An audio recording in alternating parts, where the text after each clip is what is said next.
Bolsa de Valores atingiu seu recorde, mas não sustentou. O Haddad está ficando completamente louco e o Elon Musk está brigado com o Trump. Tudo isso eu vou falar nesse vídeo aqui, que é basicamente um resumão de tudo que está acontecendo na economia e para você também entender como que você pode se posicionar, como que você posiciona seus investimentos, rebalanceamento dentro da sua carteira diante de diferentes cenários. A gente ainda está decidindo como que vai chamar esse quadro, se vai ser toda semana, de 10 em 10 dias, mas a intenção é sempre estar atualizando vocês e vocês entenderem como vocês podem realmente se comportar diante desse tipo de situação. Traz muita clareza para vocês. Meu nome é Leão Davi, eu sou consultor de investimentos aqui no Stocks e bora para mais um vídeo. A Bolsa de Valores no início aí da semana bateu um recorde de 140 mil pontos, porém ela não sustentou. Imagino que tenha sido só uma questão momentânea ali, ela voltou, uma queda ali para 137, porém eu quero deixar uma coisa clara também, a Bolsa muitas vezes é usada como um indicador de sucesso, então, a Bolsa tá subindo, então tá tudo certo. Olha, não é bem por aí. Até porque se você olhar a Bolsa em dólar, ela tá muito longe da máxima. Tô colocando o gráfico aí para você ver. Você pode ver que a gente teve uma máxima ali basicamente em 2008, 2010 também recuperou bastante, 2012 manteve, só que desde então a gente caiu e não tá se recuperando muito bem. A gente tem um gráfico aí bem lateralizado a partir de 2016. Aliás, 2016 para 2018 subiu e depois aí então ficou bem lateralizado e tudo indica que vai continuar assim, até porque a economia tá bem estagnada, juros tá em 14,75%, provavelmente a inflação vai fechar no semestre bem acima da meta, creio que vai fechar algo em torno de 5,1%. Então assim, realmente o Banco Central ele tá só servindo de extintor de incêndio aí para essa inflação desenfreada que tá acontecendo. Então assim, a economia tende a ficar estagnada, então não vejo tanto guidance de recuperação na bolsa em dólar. Que inclusive você que investe de forma global, que é a forma que a gente recomenda investir aqui na Stocks, você tem que olhar para a bolsa brasileira em dólar, porque mesmo que você seja brasileiro, você tem outras oportunidades lá fora. Então assim, não só quem investe de forma global, mas quem investe de forma geral, até porque se a gente vai correr risco para ter grandes rentabilidades, a gente tem que comparar outros índices em dólar também para saber o que vale mais a pena. Vale a pena correr o risco Brasil para ter X retorno? Não sei, mas vale a pena correr risco Estados Unidos para correr X mais 2, mais 10 retorno? Talvez possa valer um pouco mais a pena, mas é isso tudo que a gente tem que verificar ao longo do tempo. E falando de bolsa de valores, o Carrefour fechou capital aqui no Brasil, vai começar a operar através de BDR, que basicamente é um certificado em outra bolsa e você consegue ainda assim comprar Carrefour na bolsa brasileira, mas não pelo antigo ticker deles, agora é através de um BDR, que é o que eu expliquei. E muito por conta disso foi a questão de quando o Carrefour entrou aqui no mercado brasileiro e qual que foi uma das primeiras coisas que ele olhou para expandir. Para quem não sabe, existem algumas formas de uma empresa expandir, ela pode captar crédito com o banco para realmente conseguir aumentar a sua operação, investindo em CAPEX, por aí vai, pode usar o próprio lucro para reinvestir na operação e aumentar o tamanho dela, mas ela também pode fazer uma coisa que é muito comum, que é basicamente o M&A, né, as fusões e aquisições. E o Carrefour seguiu essa linha e adquiriu o Grupo Big, que uma vez foi o Walmart Brasil também. O Carrefour adquiriu eles e quando ele adquiriu, ele achou que seria uma grande tacada, mas na verdade essa fusão se mostrou muito complexa e acabou que o Carrefour teve que observar as lojas fechando, operações acabando, e uma coisa atrás da outra levou o Carrefour a fechar o capital aqui e voltar à sua concentração máxima lá na sua matriz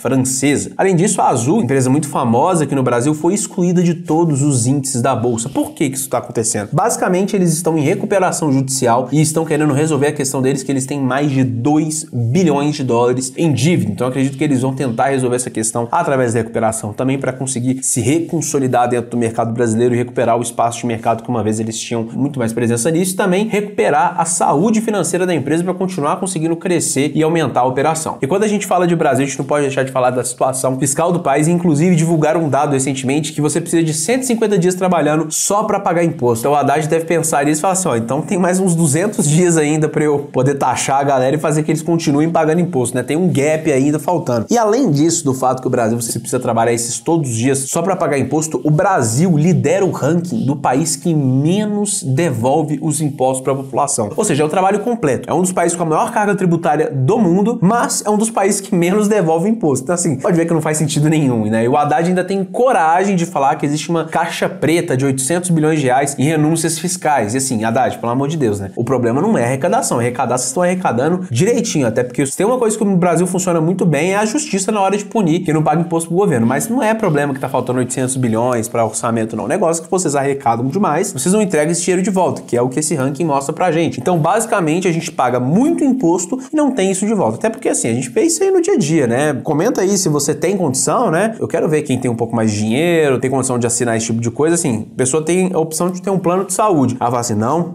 vou usar dos meus impostos, vou só em hospitais do SUS. Não vai fazer isso. Vai pagar plano de saúde, quem tem condição vai ter um carro para não andar de transporte público, porque não é bom. Então assim, o imposto é pago, mas ele não volta. E muito por conta de dívida, rombo em previdência, um tanto de coisa que tá acontecendo. Realmente dá muito desgosto de ver tudo isso acontecendo e ainda o Haddad tem a coragem de falar que tem que cobrar mais imposto. Até porque ele falou que o Brasil não vai ter dinheiro se não aumentar a cobrança de impostos. Vai vir mais lomba e eles fazem isso de forma silenciosa no ICMS também, mas fazem no imposto de renda também. E assim, olha para vocês verem o contraste. O Haddad vai e fala, ministro da Fazenda, Fernando Haddad, fala que não tem dinheiro pro Brasil, ele vai precisar cobrar mais imposto. O que o Lula faz em contrapartida? Populismo, né, gente? Até porque assim, a desaprovação do Lula tá em 57%. Isso é muito alto. Então assim, o Lula tá com um nível de desaprovação muito alto até por conta de tudo que tá acontecendo, né? Em juros muito alto, inflação muito alta, situação econômica do Brasil horrível. E aí o que o Lula vai fazer? Vai tentar refinar a política monetária, conversar com o seu ministro da Fazenda para entrar em contato com o Banco Central também, tentar fazer alguma coisa para resolver? Claro que não. O que ele vai fazer? Vai te dar gás e luz de graça. Mas olha que interessante, no Brasil e na maioria dos lugares do mundo que tem ICMS, para quem não sabe, ICMS é Imposto sobre Consumo, porque nos países que tem ICMS, que é basicamente Imposto sobre Circulação de Mercadoria e Serviço, as pessoas pagam um imposto direto no produto ou no serviço que elas compram. E isso faz com que uma pessoa que tem muito dinheiro pague exatamente a mesma coisa em uma pessoa que não tem quase nada de dinheiro. Então, proporcionalmente, o que acontece é, por mais que essas pessoas que tenham menos dinheiro não paguem imposto de renda, por exemplo, elas pagam imposto sobre tudo que elas consomem. Então, na prática, esse populismo barato que o Lula tá fazendo de entregar luz e gás para as pessoas, voltam como imposto para essas próximas pessoas em um futuro próximo. Então, assim, a conta não fecha, é populismo atrás de populismo, e o Lula pelo menos fala que se ele continuar bonitão do jeito que ele tá, o Brasil não vai voltar para as mãos da extrema direita, maligna extrema direita, né? Então, assim, até me responde aí nos comentários, entre um bonitão e um imbrochável, quem que você prefere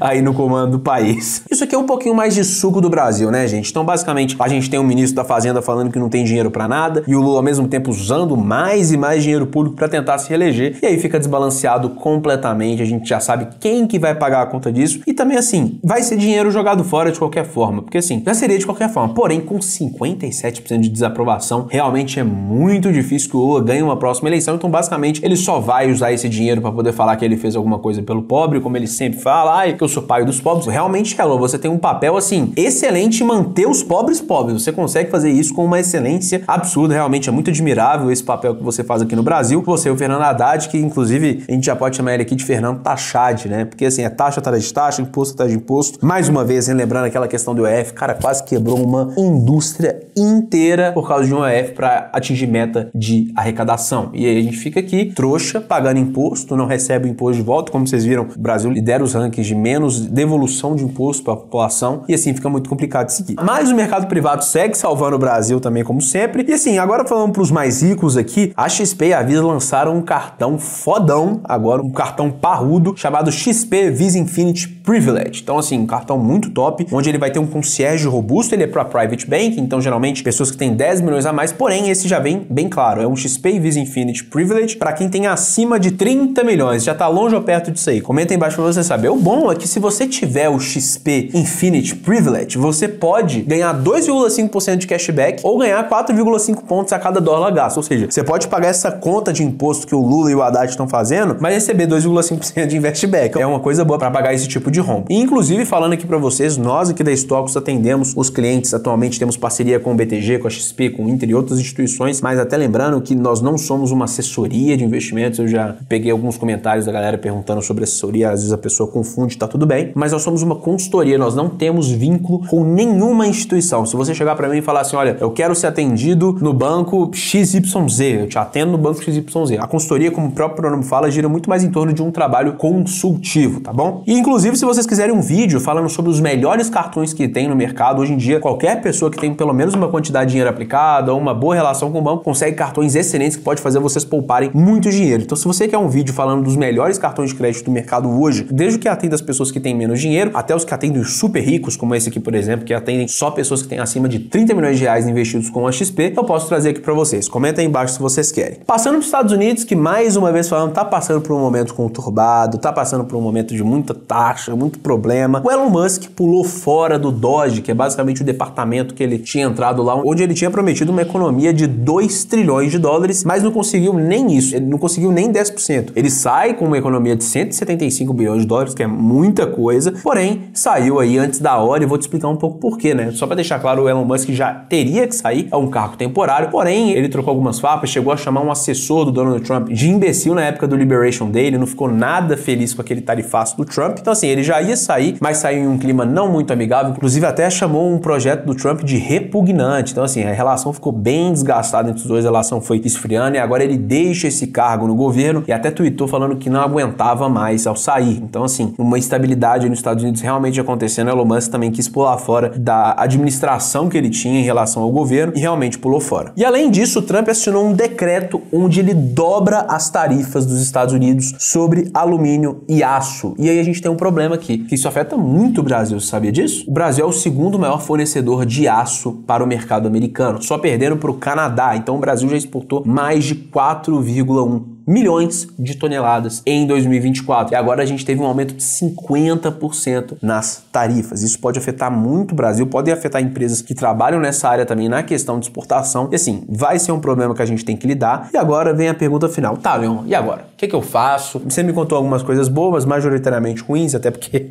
é muito assim, o mercado realmente assusta a gente de vez em quando, mas o que eu faço? Então, vocês precisam parar de ter essa mentalidade, o que eu faço agora? O que eu faço naquele momento? Não é bem assim. Claro, por mais que a metodologia da Stocks esteja rodeada por uma filosofia de longo prazo, você tem que sempre estar estrategicamente alocado de forma diversificada, geopoliticamente, setorialmente e até mesmo cambialmente. E é justamente isso que a gente faz aqui na Stocks. Então, você tem que estar exposto a diferentes cenários. Então, um cenário onde os Estados Unidos está ruim, como assim, não está tão ruim agora, mas ainda não está na sua máxima, mas recentemente ele estava. O S&P 500 estava em 4.900. Por mais que a gente não tente fazer market timing, por aí vai, é um ótimo momento para comprar S&P 500, por exemplo. Foi um ótimo momento, na verdade, né? E compramos, né? Muitos clientes ficaram felizes com esse tipo de alocação. A gente faz o DCA também, que é o Dollar Cost Average, então assim, a gente sempre tem caixa para aplicar nessa oportunidade, mas o ponto é, você ter uma carteira blindada que vai te atender em diferentes cenários. Pode até ser que em algum cenário você esteja perdendo, até porque um gestor muito bom do BTG, num evento que eu fui, que eu esqueci o nome agora, falou, e eu concordo muito com ele. Se a sua carteira está sempre subindo, você está investindo errado ou está investindo só em renda fixa. Então assim, se você investe em renda variável, é normal que você tenha quedas na sua carteira. Isso faz parte da diversificação e é justamente por isso que a gente faz. O ponto é a gente mirar no longo prazo. E se você quer uma carteira de investimentos personalizada, pensando em diferentes cenários, é só clicar no link aqui embaixo, preencher o formulário que eu ou alguém da minha equipe vai entrar em contato com você. Aí a gente vai conversar e entender se faz sentido a consultoria para você. Aí você vai construir uma carteira de investimento top, blindada a diferentes cenários, tá certo? Pessoal, muito obrigado pelo vídeo. Espero ver vocês aqui na semana que vem de novo. E deixe no comentário aí se você quer que eu fale sobre alguma notícia, alguma coisa que eu deixei passar. Sempre estou disponível aqui para trazer novos vídeos para vocês explicando sobre temas que vocês querem, tá certo? Muito obrigado. Não esquece de deixar o like. Valeu!